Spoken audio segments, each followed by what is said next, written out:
اس وقت پاکستان نے کی رول پلے کیا پوری دنیا کو فیول کی سپلائی کے اندر. ایسی کیفیت کے اندر انہوں نے پاکستان کے عوام کو سب سے مہنگا تیل دیا، بنگلہ دیش سے مہنگا، انڈیا سے مہنگا. اور یہ تیل جو ہے انہوں نے ایف بی آر کا کام جو ہے وہ موٹر سائیکل سواروں کے حوالے کر لیا کہ وہ ایف بی آر کے فنڈز اکٹھے کریں. اور آپ خود ان کے منسٹرز کی پریس کانفرنسز موجود ہیں کہ ہم نے فیول کی پرائس اس لیے بڑھائی ہے تاکہ ایف بی آر کا شارٹ فال جو ہے وہ اس کو ہم پورا کر سکیں.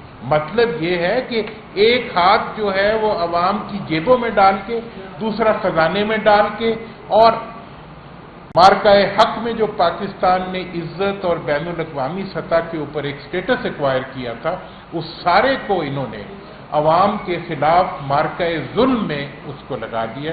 لہذا ہم یہ سمجھتے ہیں کہ اس وقت اس چیز کی ضرورت ہے کہ پاکستان میں عوام اور تمام اپوزیشن کی قیادت مل کے ایک کیمپین چلائے جس کے نتیجے میں حکومت سے مطالبہ کیا جائے کہ وہ اس جگہ کو چھوڑیں اور ملک میں ایک نیشنل یونٹی گورنمنٹ بنا کے بلدیاتی اداروں سے لے کر نئے انتخابات کا راستہ ہموار کیا جائے تاکہ یہ ملک جو ہے اس ظلم کے شکنجے سے نکل سکے اور اس کے عوام زندہ رہ سکیں. اور اب ایک تھریٹ بن رہے ہیں، اس کے لیے بھی ضروری ہے کہ ایسی حکومت آئے جو ملک کو آگے لے کے جائے اور ملک کی معیشت کو آگے لے کے جائے. بہت شکریہ.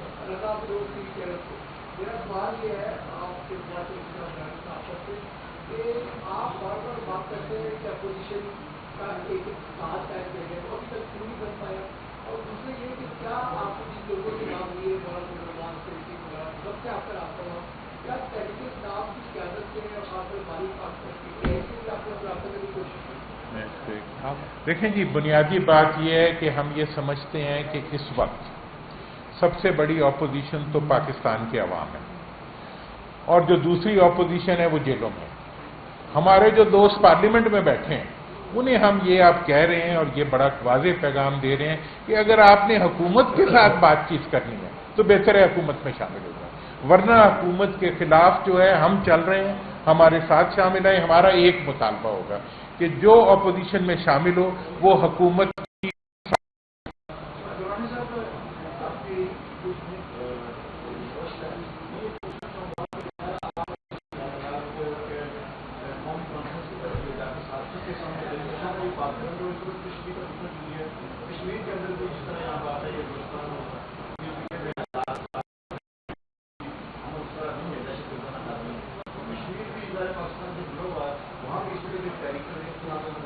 میں ایک کشمیر کے ریفرنس سے تو میرا خود چونکہ ایک تعلق ہے اس علاقے سے اور میں ہمیشہ سے اس سے متعلق رہا ہوں.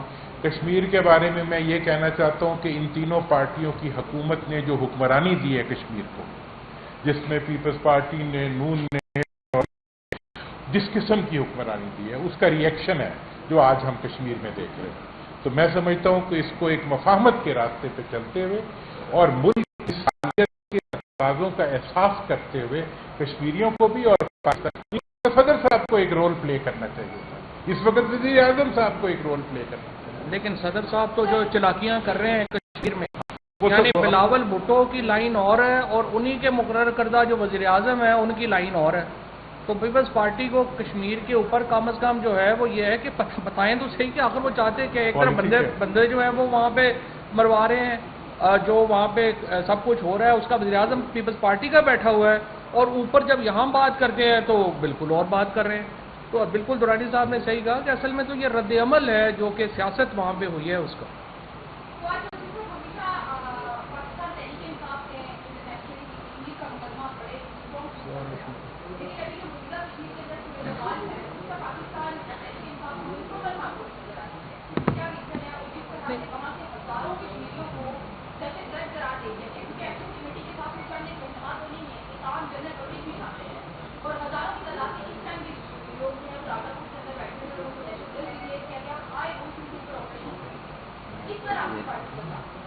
دیکھیں بات یہ ہے کہ پہلی بات تو یہ ہے کہ آپ نے کہا تحریک انصاف جو ہے وہ خاموش ہے.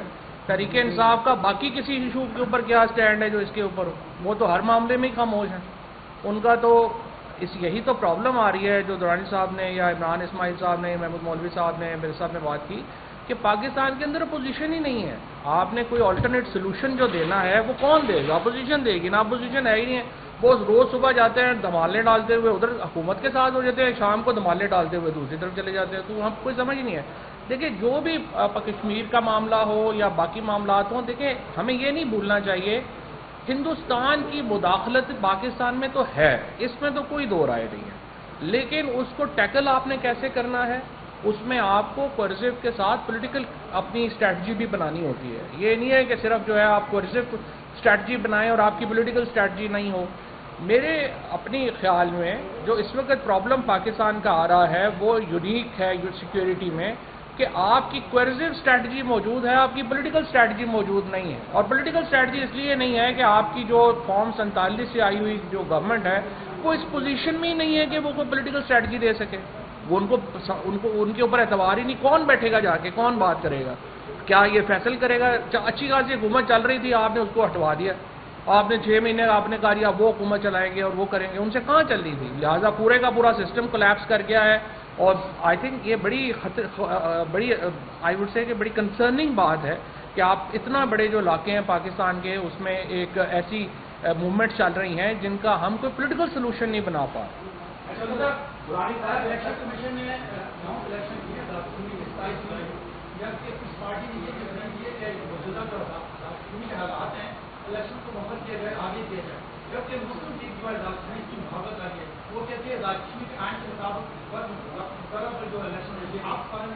دیکھیں پہلی بات تو یہ ہے کہ پیپلز پارٹی اس لیے یہ کہہ رہی ہے الیکشن مؤخر کریں, ان کی حکومت ہے.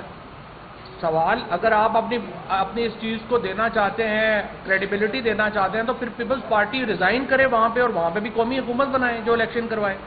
یہ تو نہیں ہو سکتا کہ وزیر اعظم تو بلاول صاحب کا لاڈلا ہو جائے گا اور الیکشن جو ہے وہ آپ بغیر, جیسے یہاں پہ ہوا تھا آپ نے الیکشن کرائے بغیر ہی جو ہے وہ حکومت چلائی تھی. تو میرا خیال ہے اگر پیپلز پارٹی کریڈٹس دینا چاہتی ہے تو آپ وہ وہاں پہ نیشنل گورنمنٹ قائم کرے, وزیر اعظم کو کہیں کہ استعفیٰ دیں. سر جوانی صاحب کہہ رہے ہیں کہ مفاہمت چھوڑ کے جو طریقے جو ہے اور خاص طور سے تفصیلیں مانگ رہے ہیں.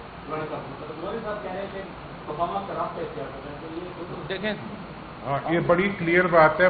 جو والی صاحب نے بات کی ہے, ہمارے وقت اکٹھے ہی ہوتے ہیں, انہوں نے کہا ہے کہ آپ قوم میں مفاہمت پیدا کریں. ان فارم 47 والوں سے کیا مفاہمت ہوگی جنہوں نے 5 سالوں میں ملک کی معیشت کو تباہ کر دیا. کراچی کا جو حال ہے وہ مولوی صاحب آپ کو اچھا بتا سکتے ہیں کہ آج وہاں کا کیا حال ہے جہاں پیپلز پارٹی کی ہے.